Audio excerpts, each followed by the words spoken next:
Hello, I'm Sarah Coates. Thanks for joining me for this extended edition of I-24 News. Israeli Prime Minister Benjamin Netanyahu says that Israel will inflict a crushing military blow to Hezbollah and Lebanon if the terror group dares to strike here. Netanyahu's comments coming during Sunday's cabinet meeting after the head of Hezbollah, Hassan Nasrallah, said on Al-Manar TV that any war will put Israel on the brink of extinction. The Israeli leader adding that he will not elaborate on plans. Over the weekend, I heard Nasrallah's arrogant remarks on his attack plans. It should be clear that if Hezbollah dares to do some nonsense and attacks Israel, we will hit him and Lebanon with a crushing military blow. In contrast to Nasrallah, I do not intend to detail our plans. It is enough to recall that Nasrallah had, for years, dug terrorist tunnels which we destroyed within days. The apparent truce between Israel and Gaza is in the spotlight again, with reports that Israel has promised medicine, aid and the entry of more goods into the Palestinian territory if the ceasefire on the border holds. Hani al-Thwabta of the Popular Front for the Liberation of Palestine telling Al-Quds website that benefits also include a return of detained fishing boats, compensation to fishermen whose boats were confiscated, and increased permits for workers to enter Israel, citing Egyptian officials who visited the Gaza Strip on Saturday. Now, on Friday night, 2 rockets were fired from Gaza towards southern Israel after Israeli troops shot a Hamas operative on the border fence. Israel's former Prime Minister and the head of the newly formed Israel Democracy Party, Ehud Barak, has compiled a list of promises if he's elected at the next elections on September 17. Now, these commitments mainly focus on broad areas of Israeli life.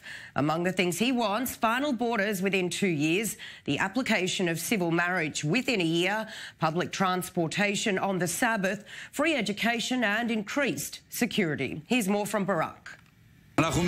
Within 2 years, we pledge to set a border for Israel that will ensure, first of all, security and a solid Jewish majority for generations. We will also arrange civil marriage within a year and public transport on the Sabbath. There are increased calls for Israel's education minister to step down over his comments on gay conversion therapy. Activists, educators and lawmakers are demanding the resignation of Rafi Peretz after an interview on Israeli Channel 12 in which he recommended the controversial therapy. I think conversion therapy is possible. I think it's possible. I can tell you that I have a deep understanding of conversion therapy, and I conducted it too. Let's go now to our correspondent Ariel Levin-Waldman, who is standing by in Tel Aviv just ahead of a pro-LGBTQ rally. Ariel, thank you so much. Firstly, tell me a little bit more about this planned protest. Can we expect many people to come out in support?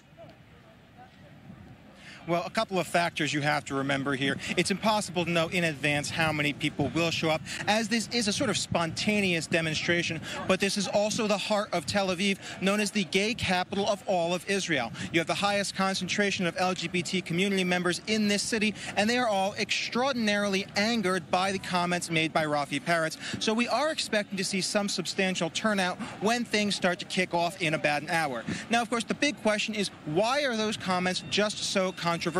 The idea of gay conversion therapy has actually struck a nerve around the world, and Rafi Peretz is not the only leader in various countries to offer that as a possible solution, and not the only one to draw a lot of backlash either. A lot of members and representatives of the LGBT community says that this therapy generally causes severe psychological distress and even high rates of suicide, saying that any sort of discussion of gay conversion therapy is a direct attack on their community, something that they say is very dangerous to them, and something that the various psychological associations around the world flat out say it does not work.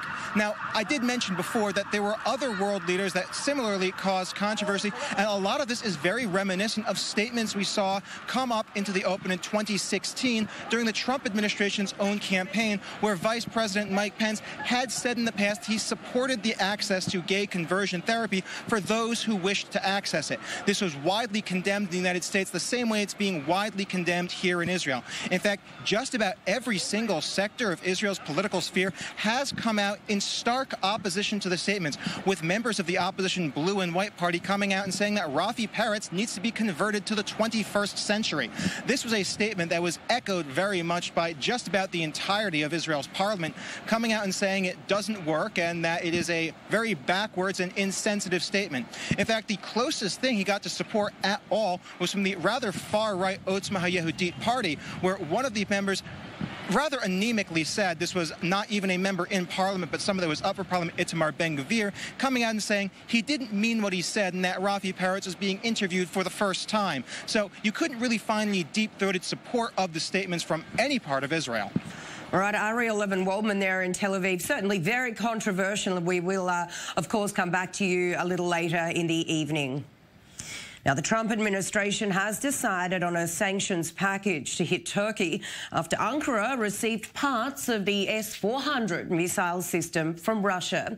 Bloomberg News is reporting that details of the sanctions plan should be announced in the coming days.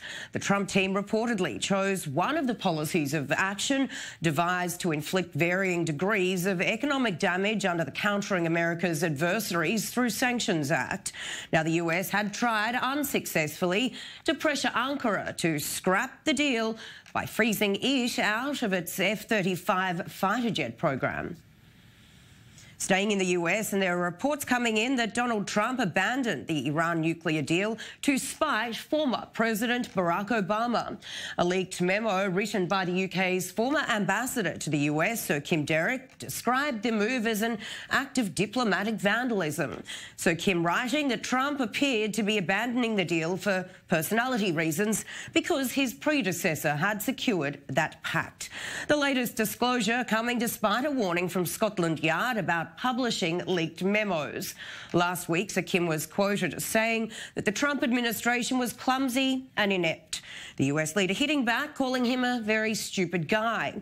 The ambassador then stepping down, saying it was impossible for him to continue.